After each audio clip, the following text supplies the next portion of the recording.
नमस्कार, श्याम सुंदर Gupta English grammar के कोर्स में आज हम फ्यूचर परफेक्ट टेंस करने जा रहे हैं। विल हैव, शैल हैव और थर्ड फॉर्म, यानी इस टेंस के अब ये आखिर में हम आ रहे हैं। तीसरा टेंस है ये फ्यूचर टेंस का, और इसके बाद एक टेंस और रह जाएगा। तो उस कोर्स को हम पूरा करते जा रहे हैं, उसका अभ्यास करेंगे तीसरे टेंस का आज।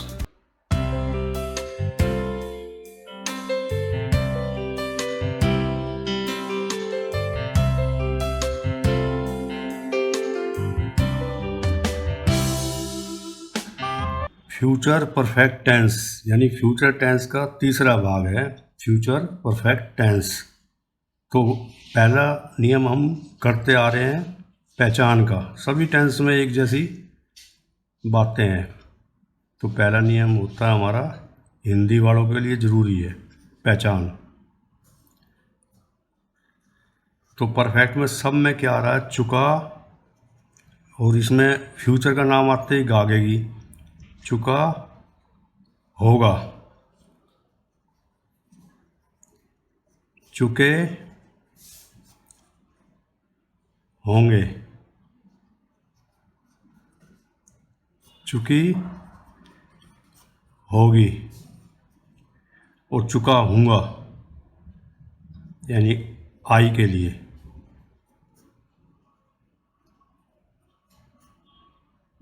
ये या कुछ टेंसों में हमने दो दो पहचान बताई है। ये बहुत ज़रूरी होती है, ज़्यादातर ये प्रयोग में आता है। आ होगा यानी ये आ की आवाज़ शब्द में होगी। आ होगा, ए होंगे, ई होगी। तो ये दो चीज़, ये पहचान भी इनकी है। अब ये हिंदी का मामला था, हिंदी पे लाइन खींच देते हैं, हिंदी की पहचान ये हो गई है। और अब हम इंग्लिश की पहचान, इसमें कोई समझाने की बात ही नहीं, पीछे हम सब कुछ समझा चुके हैं हर टेंस में। उनका अभ्यास करो तो एक एक मिनट में ये टेंस याद हो जाएंगे। तो इसकी पहचान होगी, चुका होगा, गागे की जरूर आएगा जहाँ भी फ्यूचर का नाम आ जाएगा। चुका होगा, चुके होंगे, चुकी होगी, चुका होगा, आ होगा, ए होंगे, ई होगी। अब हम इसका एक सैंपल ऐसा कर लेते हैं। पहले तो इसकी इंग्लिश की पहचान करते हैं। सब्जेक्ट सब में आ ही रहा है हमारा पहले, और फिर है शैल हैव और विल हैव, यानी वही विल शैल के साथ हैव लगेगा। यहाँ हैज का चक्कर ख़त्म हो जाता है, पहला वर्ब में विल शैल आ गया तो हैव ही लगेगा।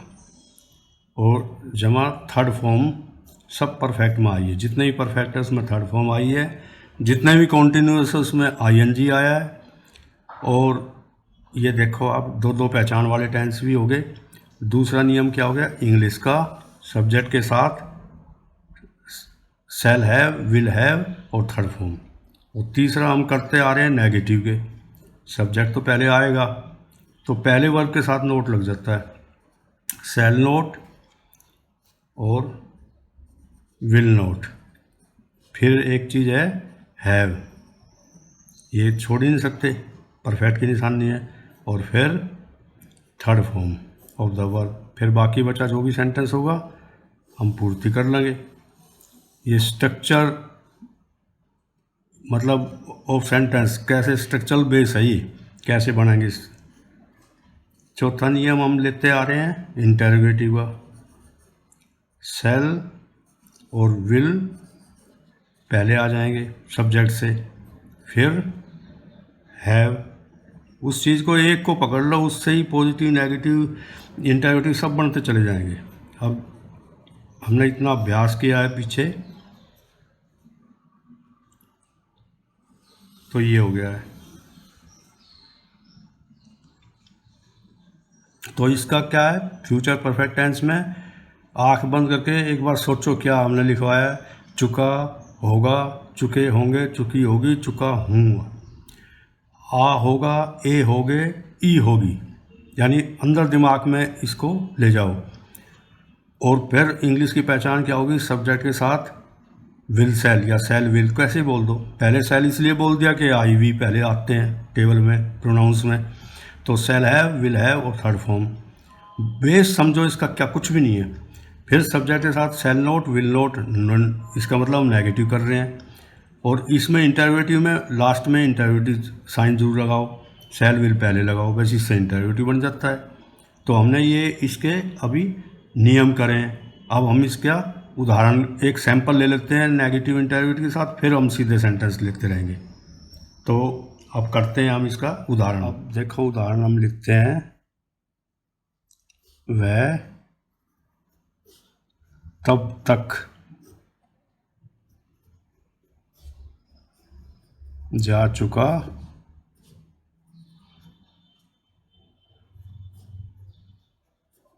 चुका होगा। अब देखो इसमें इसका एक एक चीज़ हम ध्यान से सोचेंगे। पहले सब्जेक्ट आ गया ही, अब जा चुका होगा, जाने की इंग्लिश गो था, और ही के साथ विल लगता है, ही विल चुका, हैव, ही विल हैव जाने की third form, go went, gone, he will have gone. और तब तक, ये एक छोटा सा टुकड़ा याद कर लो, बार बार आएगा इस टेंस में। बाई देन, THEN, AN मत कर देना, वो डिग्री में आता है तुलना में, कंपैरेटिव डिग्री में। He will have gone by then, तब तक वह जा चुका होगा। इसका अब नेगेटिव कर लो, हिंदी तो नेगेटिव कर लोगे, वह तब तक नहीं जा चुका होगा। क्या वह तब तक जा चुका होगा, बार बार लिखेंगे, ज़्यादा हमारा समय बड़ा कीमती होता है, समझना ज़्यादा है हमें। He will have gone by then, तो नेगेटिव इसका हो जाएगा ही विल, पहले वर्ब के साथ नोट आता है, he will not have gone by then. Clear. और इसमें इंटरोगेटिव में विल पहले आ जाएगा, विल ये छोटा हो जाएगा, H कैपिटल हो जाएगा, पहले आ गया will. Will he have gone, क्या वह जा चुका होगा, will he have gone by then. और ये इंटरोगेटिव का जरूर लगाना जहाँ ये इसका संबंध है। अगर भूल जाएं तो दोबारा से सोचो, एक बार और कोशिश करो, कभी ना भूलो, इंटरोगेटिव मार्क जरूर लगाओ। अब हम 10 सेंटेंस का और अभ्यास कर लेते हैं, क्योंकि जितना अभ्यास करेंगे ये बिल्कुल पहला सेंटेंस करते, ये तो सैंपल एक रख दिया, चाहे पहला इसका कर लो। वह घर पहुंच चुका होगा। अब इंटरोगेटिव नेगेटिव खुद कर लोगे, क्योंकि एक सिर्फ नोट लगाना है पहले विल सेल के साथ, और विल नोट विल सेल बाहर निकालना, सिर्फ इतना काम है। तो क्यों हम इतना टाइम लगाएंगे, इसमें ज़्यादा सेंटेंस कर पाएंगे। वह घर पहुंच चुका होगा, ही विल, पहुंचने की English reach, REACH, reach, reached, reached, third form जरूर आएगी। He will have reached home, वह घर पहुंच चुका होगा। अब हम दूसरा सेंटेंस ले रहे हैं। ये सेंटेंस हम बार बार लिखते रहते हैं। माली पौधों को पानी दे चुका होगा। कितने अच्छे सेंटेंस हैं। द गार्डनर, गार्डन से ER लगा दो, गार्डनर विल हैव, पानी देने की बार बार आई है हमारी पिछले टेंसेज में सारा। Will have water, watered, watered, third form. The gardener will have watered the plants. अब हम तीसरा सेंटेंस करेंगे। अब थर्ड सेंटेंस हम ले रहे हैं तब तक मैं अपना काम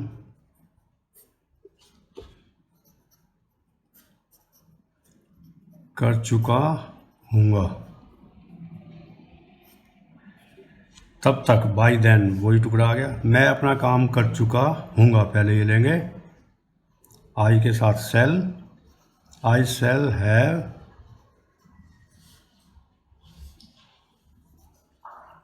done, do did done, third form आ रही है सब में।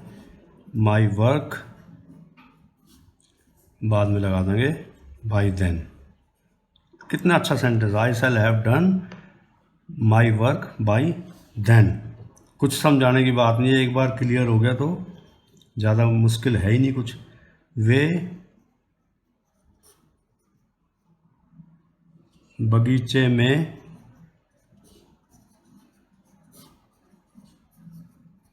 खेल चुके होंगे। बच्चे हैं, बगीचे में भी खेल सकते हैं। दे विल हैव खेलने की, played in the garden, in the play ground, कैसे ही कर लो, इन द पार्क। तो they will have played in the garden. देखो पहले टेंस में जितनी मजबूती करोगे ना इंग्लिश उतनी ही बारीकी से समझोगे ग्रामर को, और फिर बोलने में उतना ही आपका कमांड हो जाएगा। आजकल बहुत शॉर्ट तरीके से इंग्लिश पढ़ा रहे हैं, मुझे नहीं लगता उससे एकदम में हम आगे निकलने के उसमें रहते हैं। जैसे विल सेल का खाली प्रयोग करा दिया, हम टोटली कराएंगे, ऑक्सिलरीज वर्ब कराएंगे, उसके नियम भी लिखवा रहे हैं हम सब टेंसेस के, इसीलिए कि वो दिमाग में सेट हो जाए पहले। फिर बोलने के 10 सेंटेंस डेली हम अभ्यास करेंगे इंग्लिश स्पीकिंग कोर्स में। तो पहले इनका अच्छा से आप अभ्यास कर लो। अब इस टेंस के हम फिर पैसिव वॉइस भी लेंगे, लास्ट पैसिव वॉइस है, फिर चौथे के तो बनते नहीं है। प्रेजेंट, फ्यूचर परफेक्ट कॉन्टिन्यूस के बनते नहीं है, फ्यूचर कॉन्टिन्यूस के भी नहीं बने थे। तो फ्यूचर में 2 ही टेंस के बनते हैं, फ्यूचर इंडेफिनेट और फ्यूचर परफेक्ट में। तो हम इसके बाद वे भी करेंगे, नेक्स्ट वीडियो में कर पाएंगे। मैं समस्या को हल कर चुका हूँगा।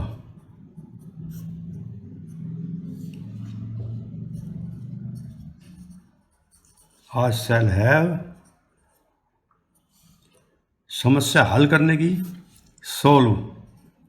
सोल्व्ड, हैव के साथ third form, I shall have solved the problem, मैं समस्या को हल कर चुका हूँगा। 5 हो गए। छठा लिखो, मेरे पकड़ने से पहले। इस तरह के सेंटेंस भी खूब आते हैं, इसमें डबल फ्यूचर बोल देते हैं, डबल 2 वो वर्ब आएंगे तब ऐसा होता है। अभी बताते हैं, करके प्रयोग कर लेते हैं, लिख लेते हैं तो जल्दी समझ में आ जाता है। इसलिए हम पहले सेंटेंस की इंग्लिश बनाते हैं, फिर पता लगेगा। तालाब में कूद चुका होगा। अब यहाँ पे 2 काम है, कूदना एक वर्ब हो गया, पकड़ना एक हो गया। अब देखते हैं, मेरे पकड़ने से पहले मेंढक तालाब में कूद चुका होगा। कितना अच्छा सेंटेंस आया है। मेंढक की, द फ्रॉग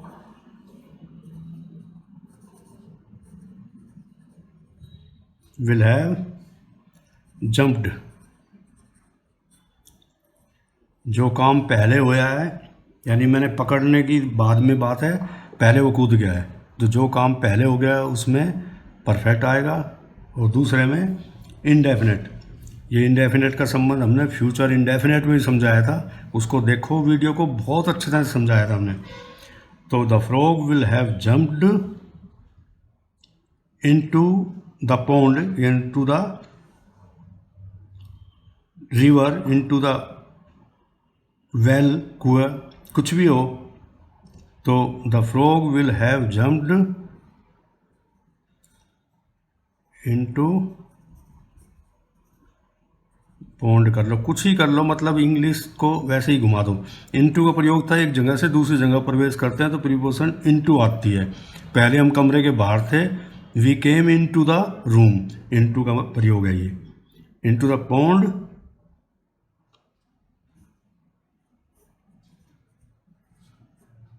बिफोर आई।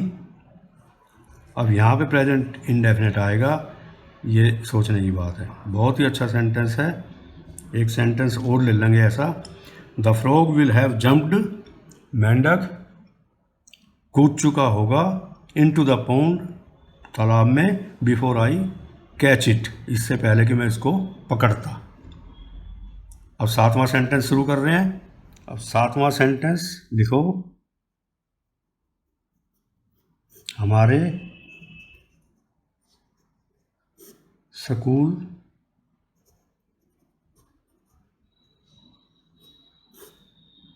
पहुंचने से पहले, जो काम पहले हो गया है उसमें चुका हो जाएगा, काम हो चुका तक। हमारे स्कूल पहुंचने से पहले घंटी घंटी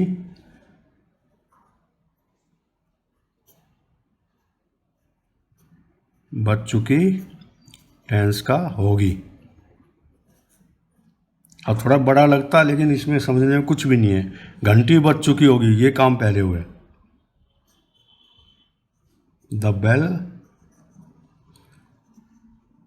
will have, ring rang rung, the bell will have रंग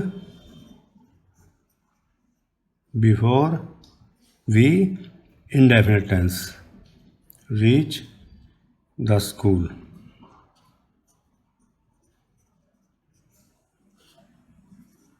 कुछ मुश्किल नहीं है। द बेल विल हैव रंग, बज चुकी होगी, बिफोर वी रीच, इससे पहले कि हम पहुंचते स्कूल।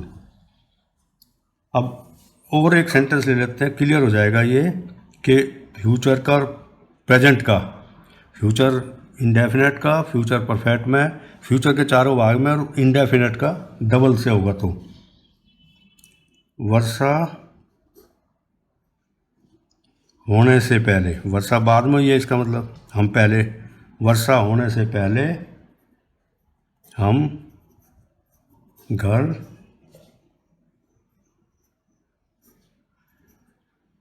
पहुंच चुके होंगे। सब में वही आ रहा, चुका होगा, चुके होंगे, चुका हूँगा। जरा सी गलती हो जब भी पकड़ लोगे, कहीं कोई गलती जरा सी करेगा वहीं पे पता लग जाए। मैं भी गलती करता हूँ तो एकदम ध्यान आ जाती है, भाई ये गलती हम कर रहे हैं। वी शैल हैव, हम पहले घर पहुंच चुके थे। रीच्ड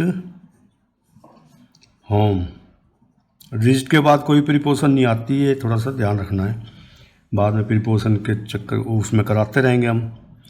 बिफोर इट, अब रेन वर्ब है, रेन, रेंड, रेंड, तो यहाँ पे थर्ड फॉर्म यहाँ आ गई है, तो यहाँ पे इनडेफिनेट आएगा।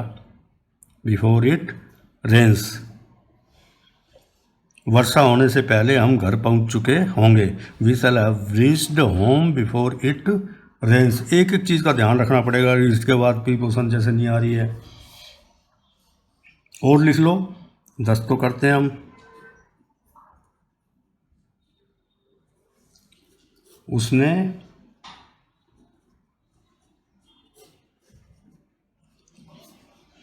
अपने, अब दो तीन सेंटेंस हमने लिखे हैं, 3, छठा, 7वां, 8वां, जिसमें 2 टेंस आ गए। तो ये ध्यान रखना, जो काम पहले हो चुका होगा उसमें will have, shall have third form, और दूसरे भाग में प्रेजेंट इंडेफिनेट। बहुत ही अच्छा नियम है ये। उसने अपने बच्चों की देखभाल की होगी। उसने, शी विल हैव, देखभाल करने की, टू टेक केयर या look after, she will have taken care of her children. कितनी मजबूती से टेंस करते हो उतना ही सारी चीज़ें समझ में आएंगी। अभी हम पॉजिटिव वर्ब डाल रहे हैं तो शायद कहीं मिलता है, इतना आसान तरीके से हम समझा रहे हैं। पॉजिटिव वर्ब को अभी आ जाएगा आपके पास। तो पहले टेंस आज हमने ख़त्म करना है, तीसरा फिर चौथा करेंगे। इसका पैसिव वॉइस लेंगे। इसके बाद उसने एक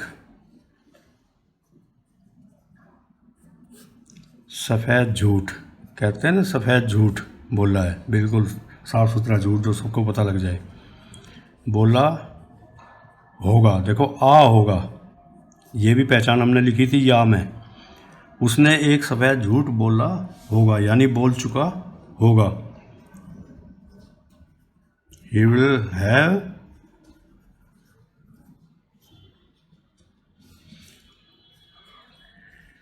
told a white lie। यहाँ पे लाई नाउन का रूप में आ गया है, तो a white lie, एक झूठ, सफ़ेद झूठ। He will have told a white lie। तो ये हमने 10 सेंटेंस का अभ्यास किया है।